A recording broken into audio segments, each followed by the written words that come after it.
آج کی کہانی کا عنوان ہے محبت کا انوکھا رنگ۔ وہ بہت خوبصورت ہے سر جی، اور میری وفادار بھی ہے۔ سلمان میرے سامنے بیٹھا کہہ رہا تھا۔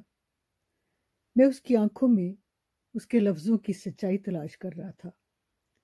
سلمان، تمہاری اس بات پر مجھے مکمل یقین ہے کہ وہ بہت خوبصورت ہے، لیکن وفاداری والی بات مجھے ہضم نہیں ہو رہی۔ یہ کیسے ہو سکتا ہے؟ سر جی، آپ میرا یقین کریں۔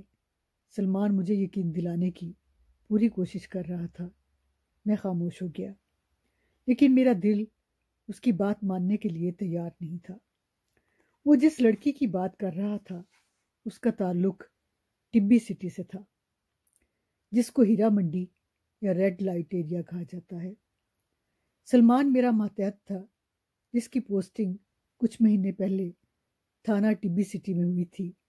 اس سے قبل وہ میرے دفتر میں محرر تعینات تھا۔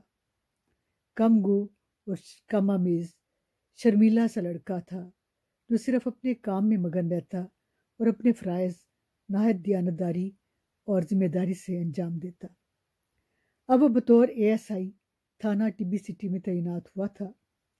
ایک دن صبح سویرے وہ میرے دفتر آیا، کچھ گھبرایا ہوا، کچھ شرمایا ہوا۔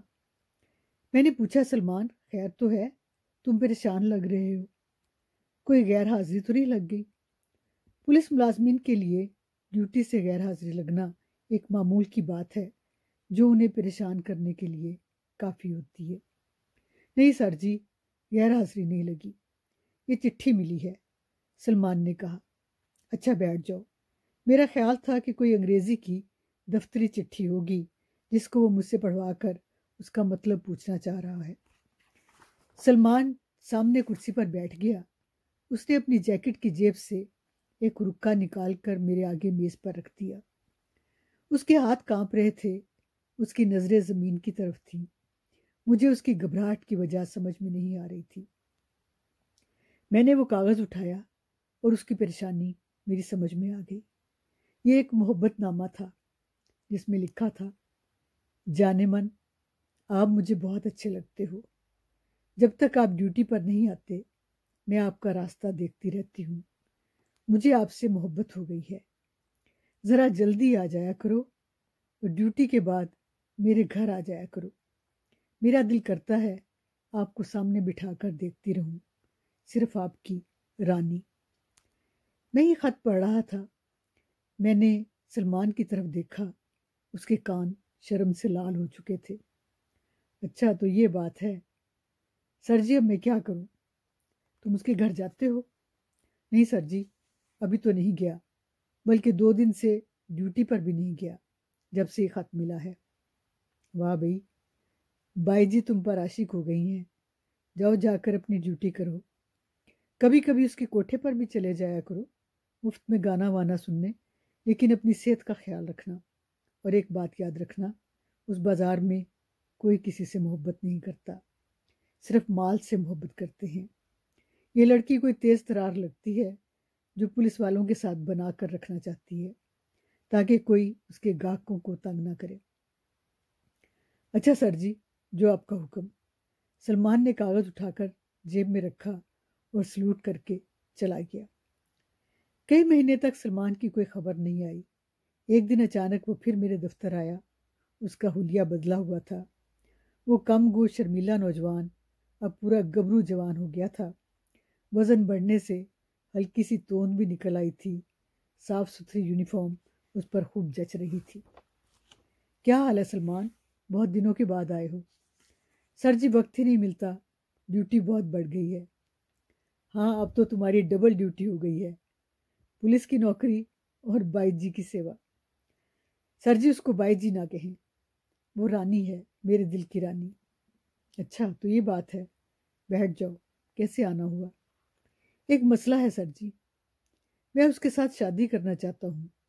میں نے لڑ جھگڑ کر اپنے ماں باپ کو بھی راضی کر لیا ہے، مگر اب وہ راضی نہیں ہوتی۔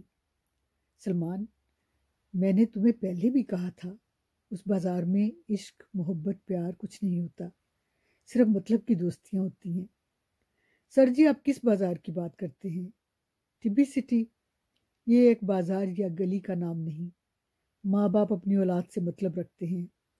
اولاد میں جو لائق ہو صرف اس کے گن گاتے ہیں، کمزور اور نالائق کو پاس نہیں بیٹھنے دیتے۔ سگے رشتہ دار، بہن بھائی سب صرف مطلب کے لیے ہی ملتے ہیں۔ غریب کا کوئی دوست رشتہ دار نہیں ہوتا۔ ساری دنیا میں بس لین دین ہی ہے۔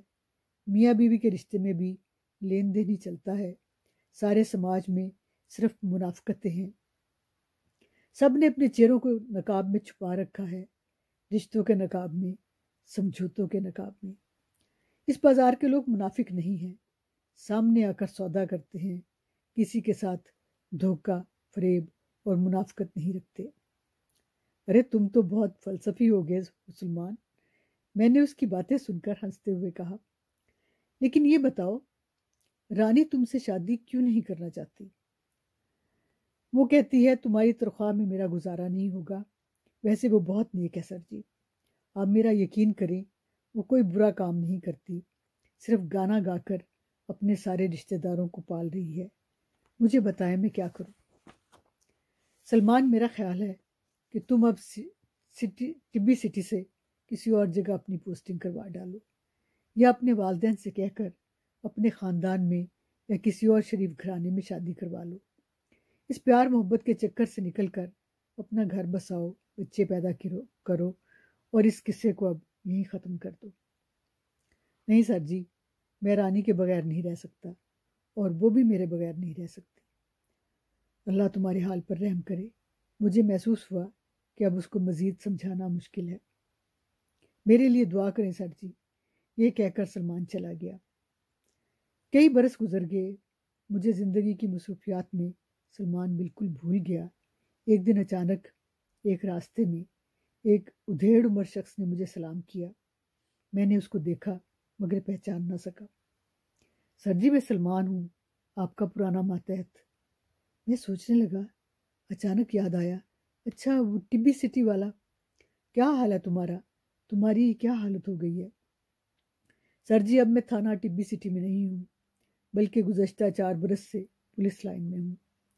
تمہاری شادی ہو گئی؟ کتنے بچے ہیں؟ نہیں سر جی، وہ ابھی تک راضی نہیں ہوئی۔ اچھا، وہ تمہاری ٹبی سٹی والی رانی، میں نے تمہیں پہلے ہی کہا تھا کہ اس کا خیال چھوڑ دو اور کسی اچھے خاندان میں شادی کر لو۔ تم تھانے دار ہو، نہیں تو اپنی برادری میں ہی اچھا رشتہ مل جائے گا۔ سر جی، میری ماں بھی یہ کہتے کہتے سدھار گئی، لیکن میں ابھی بھی رانی کی ہاں کا انتظار کر رہا ہوں۔ کیا ابھی تک تمہاری رانی سے ملاقاتیں جاری ہیں؟ میں نے پوچھا۔